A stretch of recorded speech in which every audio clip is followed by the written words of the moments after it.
وہ ایک صاحب قربانی کے بارے میں پوچھنے لگے, قربانی کے بارے میں, یہ ابھی قربانی آنے والی ہے نا, تو اس میں بھی یہی اعتراضات, یار اتنا پیسہ غریبوں کو کھلا دیا جاتا ہے بھائی, ایک ایک گھر میں 2-2 لاکھ 1.5 لاکھ 1 لاکھ کی قربانی ہو رہی ہے, ایک جانور کٹتا ہے نا, اور اس کا گوشت 3-4 دن میں کباب بنا کے کھا پی کے ختم.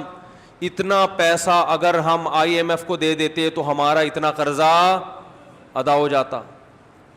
اتنا پیسہ اگر ہم جہیز کے لیے جمع کر لیتے, لاکھوں بچیوں کی شادیوں کا انتظام, بولتے کیوں نہیں بھائی, ہو جاتا. بہرحال بہت کچھ ہو سکتا تھا نا.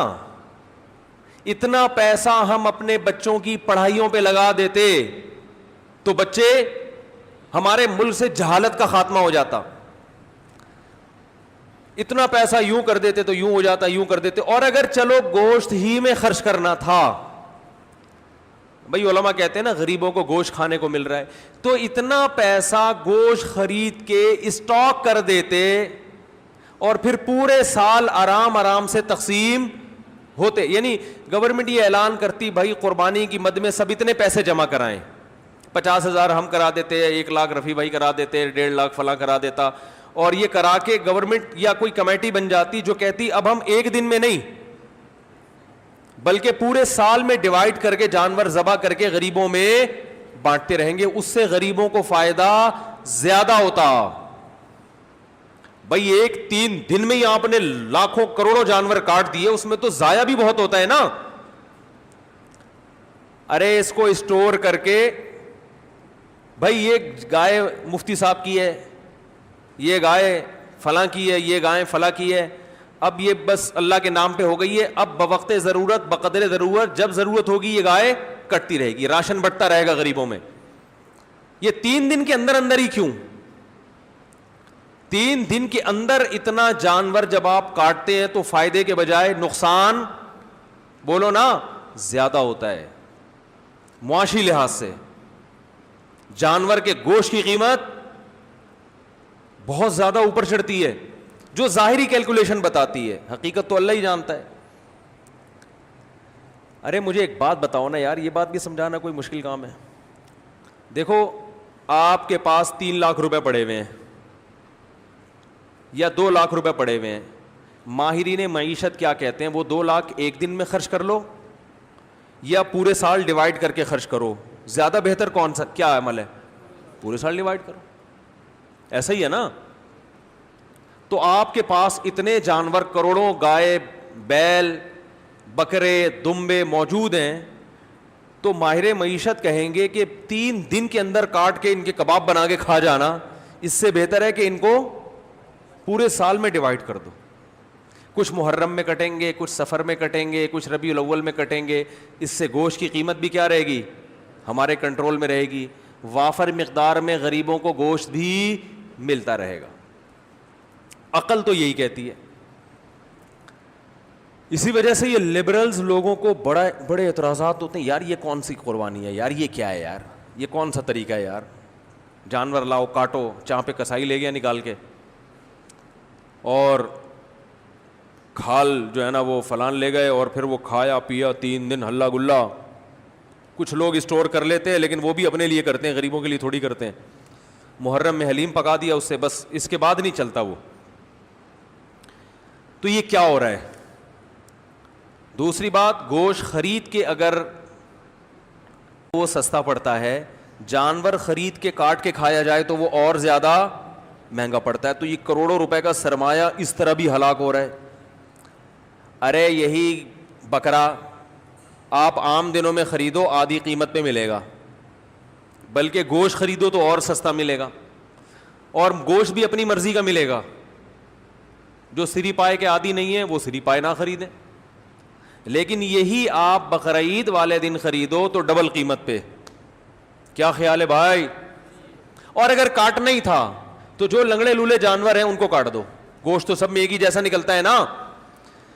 ارے کسی کا جانور لنگڑا ہے, اندھا ہے, کاڑا ہے, کنکٹا ہے, وہ تو ویسے ہی گوشت پہ تھوڑی کوئی اثر پڑتا ہے. جانور اندھا ہو, گوشت تھوڑی اندھا ہے. لیکن شریعت نے کیا کہا, معذور جانور کی قربانی, بولو بھائی, نہیں ہے. یہ تو ایک اور اعتراض ہمارے لیے کھڑا کر دیا. تو اتنے سارے اعتراضات قربانی پہ ہوتے ہیں, ان سب کا ایک ہی جواب ایک حدیث میں موجود ہے. صحابی نے پوچھا یا رسول اللہ یہ قربانی کیا ہے؟ آپ نے فرمایا سنت ابیکم ابراہیم, تمہارے باپ ابراہیم کی سنت, بس اور کوئی لاجک نہیں ہے. جب اللہ نے ابراہیم علیہ السلام کو حکم دیا بیٹے کو ذبح کرو, تو اس کی کوئی لاجک سمجھ میں آتی ہے؟ ابھی تو گائے کاٹنے کا کہا جا رہا ہے, بیٹا کاٹنا تک کا تو کوئی تک بنتا ہے ہی نہیں. بھائی بیٹے کو کاٹنے کا حکم دیا جائے, یہ کسی لبرل کو آپ سمجھا سکتے ہو اس کی حکمت ہے؟ بھائی اقوام متحدہ کو قائل کر سکتے ہو کہ بیٹا کاٹنا بھی اس کی کوئی تک بنتا ہے اس کا؟ وہ مانیں گے؟ ہے بھائی کسی کو بھی بٹھا کے سمجھاؤ یار فلاں کو اللہ نے حکم دیا بیٹا کاٹو, تو آپ فوراً کہو گے یار ہو سکتا ہے وہ بیٹا چور ہو معاذ اللہ, یا وہ بیٹا اتنا بڑا مجرم ہو کہ اس نے کئی لوگ کاٹ چکا ہو, تو اب باپ کو کہا جا رہا ہے اس بیٹے کو کاٹو تاکہ مزید لوگ نہ کٹیں. ڈاکو ہو, چور ہو, ہے نہ بھائی وہ بیٹا بھی کون ہے؟ اسماعیل پیغمبر کا بیٹا, اور جس کے بارے میں بشارت دی گئی تھی کہ بطور انعام کے دیا جا رہا ہے آپ کو, آپ کی قربانیوں کا صلہ ہے یہ بیٹا, بطور گفٹ, جس کے اچھا ہونے میں دو رائے نہیں ہو سکتی. ایسے بیٹے کے بارے میں حکم دیا جا رہا ہے ابا کو کہ اس بیٹے کو کیا کر دو؟ ذبح کر دو. آپ کہہ سکتے ہیں ہو سکتا ہے بچے کا امتحان لیا جا رہا ہو کہ یہ بچہ کتنے پانی میں ہے, کاٹنے کا اصل حکم نہ ہو بلکہ اللہ دیکھنا چاہ رہے ہو کہ بچہ آگے سے رسپانس کیا کرتا ہے. تو بچے نے جواب کیا دیا تھا؟ یا ابت افعل ما تؤمر, اے ابا جو کہا گیا ہے عمل کر لیں. تو بچہ ایگزام میں کامیاب ہو گیا, اب اللہ کہتے بس نہیں کاٹیں. ہے بھائی تو جیسے ابراہیم علیہ السلام کو حکم دیا اپنے بیٹے کو کاٹیں, اس کی لاجک کچھ بھی نہیں ہے سوائے اس کے کہ ابراہیم بھی اللہ کے, بیٹا بھی اللہ کی مخلوق پہلے ہے, ابراہیم کا بیٹا بعد میں. تو اللہ کہہ سکتا ہے بھائی میں تو ویسے بھی کسی کو کسی وقت موت دے سکتا ہوں, آپ نہیں کاٹیں میں کسی اور حادثے سے ہلاک کر دوں. یہ تو مجھے اختیارات ہے نا, دیا بھی تو میں نے. یہ ثابت کرنے کے لیے کہ ابراہیم تو میرا بندہ ہے اور تیرا بیٹا بھی میرا غلام ہے. غلام کو جب حکم دیا جاتا ہے تو اس کے پاس کیوں کا آپشن نہیں ہوتا, بس یہ ثابت کرنے کے لیے کاٹو. تو ہمیں حکم دیا جا رہا ہے کہ بیٹے مت کاٹو بلکہ بیٹے تو مزید پیدا کرو, نسل بڑھانے کا حکم ہے نا, لیکن بیٹے کے بدلے میں جانور کاٹو. اور اس جانور پہ جو اعتراضات ہوں کہ کیوں کاٹنے کا حکم دیا جا رہا ہے, اتنے پیسے سے غریب کی شادی کرا دیتے. ایک تو غریب کی جب بھی مثال آتی ہے شادی کی آتی ہے بیچارے کی مثال, کیونکہ غریب کے ہر مسئلہ حل ہوتا ہے, شادی نہیں ہوتی بیچارے کی. غریب کو روٹی بھی مل جاتی ہے, لوگ زکوٰۃ فطرہ دے دیتے ہیں غریبوں کو, میں نے دیکھا ہے, بلکہ دیتے ہی غریبوں کو ہیں, تلاش کر کر کے غریبوں کو دیتے ہیں. ہر کام علاج بھی ہو جاتا ہے. غریب کا مسئلہ اٹکتا کہاں ہے؟ رشتہ لینے جائے گا, جتنا بھی ترس آ رہا ہو نا آپ کو, آپ بولے گا بھائی تو یہ 1 لاکھ مزید لے لے, پتلی گلی سے نکل یہاں سے, بیٹی نہیں دوں گا. تو غریب کے سارے مسائل کہاں کے کھڑے ہوتے ہیں. اس لیے میں مثال دیتا ہوں, غریب کی شادی نہیں ہوتی اس کی بیچارے کی, رشتہ نہیں دیتا کوئی, تو غریب بھی نہیں دے رہے ہوتے. کمال کی بات یہ ہے غریب بھی نہیں دے رہے ہوتے اس کو. تو اس لیے میری زبان سے نکلتا ہی یہی لفظ ہے ہمیشہ. ہاں تو میں یہ عرض کر رہا تھا کہ لوگ کہہ سکتے تھے کہ یہ جو تم نے 1.5-2 لاکھ کا بیل خریدا ہے, اس سے کسی غریب کی شادی کرا دیتے, یا کھانا کھلا دیتے, یا کسی غریب بچی کو جہیز دے دیتے, یا فلانا کر دیتے, تو ڈمکانا کر دیتے.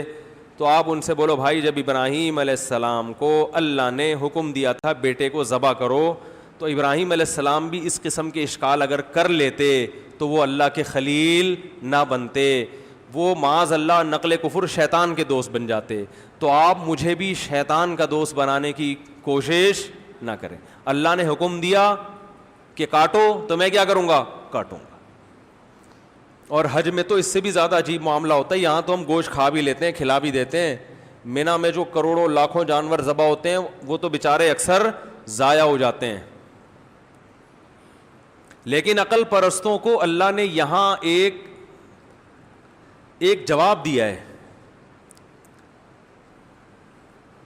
کہ تم جو یہ فلسفے کیلکولیٹر لے کے بیٹھتے ہو نا کہ اتنے جانور اگر یوں ایکچولی یوں ہو جاتا تو ہر سال اگر کٹتے تو ایکچولی گوشت کی قیمتیں کنٹرول میں رہتی ہیں اور ایکچولی یوں ہوتا اور اس سے اتنے غریبوں کے پیٹ بھر جاتے اور اس سے تو جانور ختم ہوتے ہیں. تو اللہ نے ابراہیم علیہ السلام کی سنت میں بتا دیا کہ ابراہیم نے اپنے بیٹے کو ذبح کرنے کے لیے لٹایا تھا نا, تو سب سے زیادہ نسل چلی کس کی ہے؟ اسماعیل کی. اور برکت کس میں ہوئی؟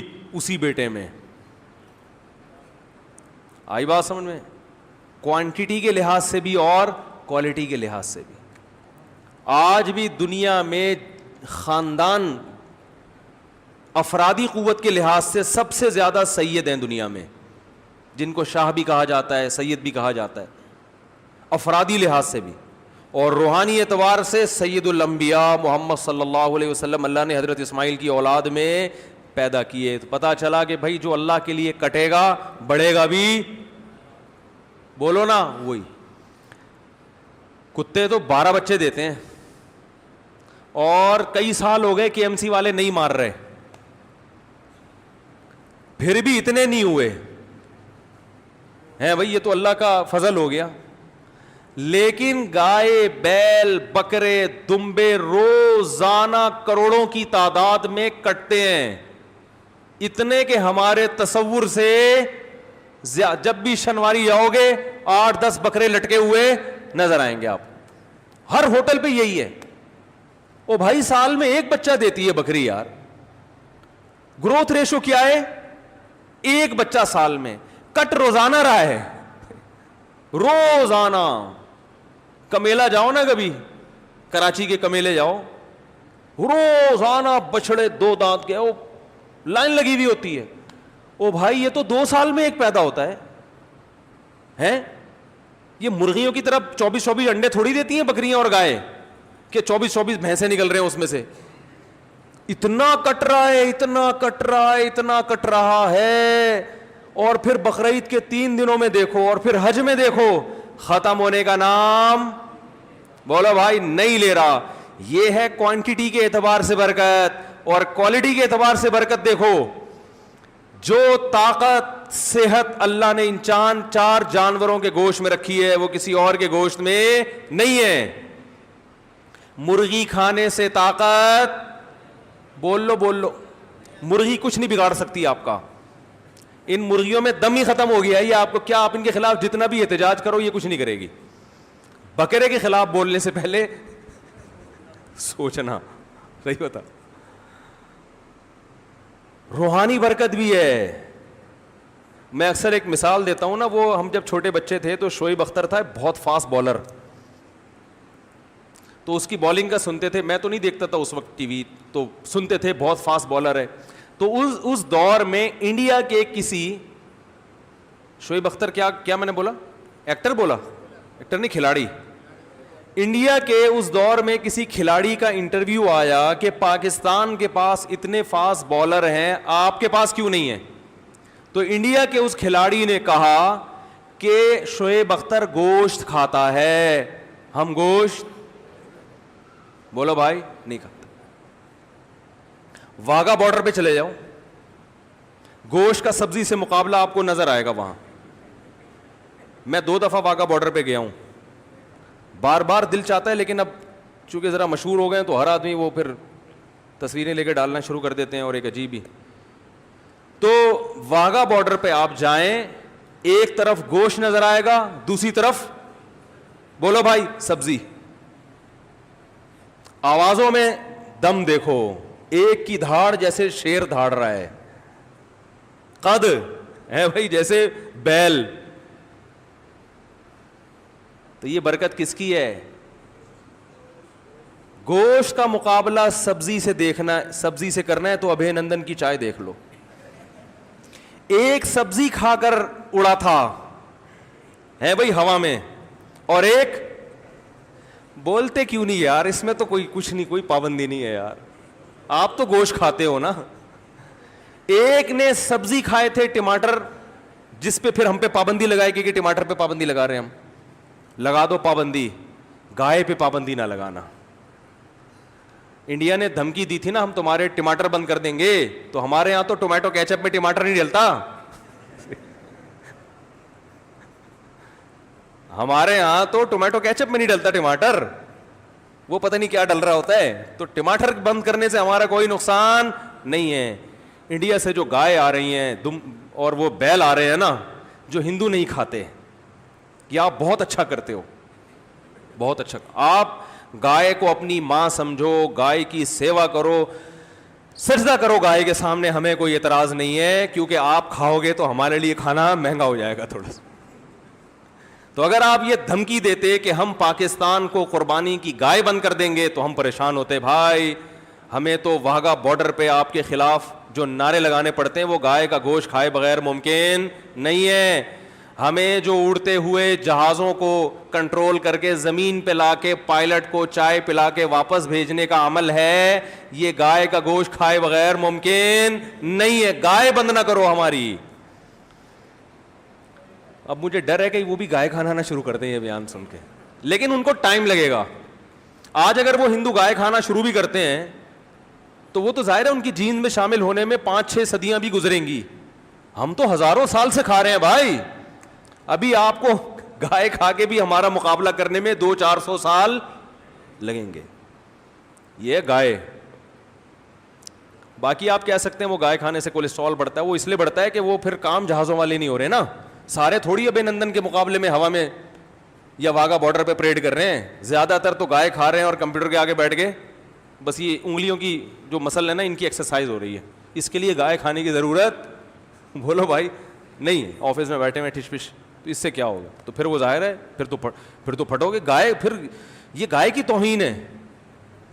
یہ جو گائے کا گوشت کھانے سے کولیسٹرول بڑھتا ہے, یہ گائے کے گوشت کی توہین کی وجہ سے بڑھتا ہے.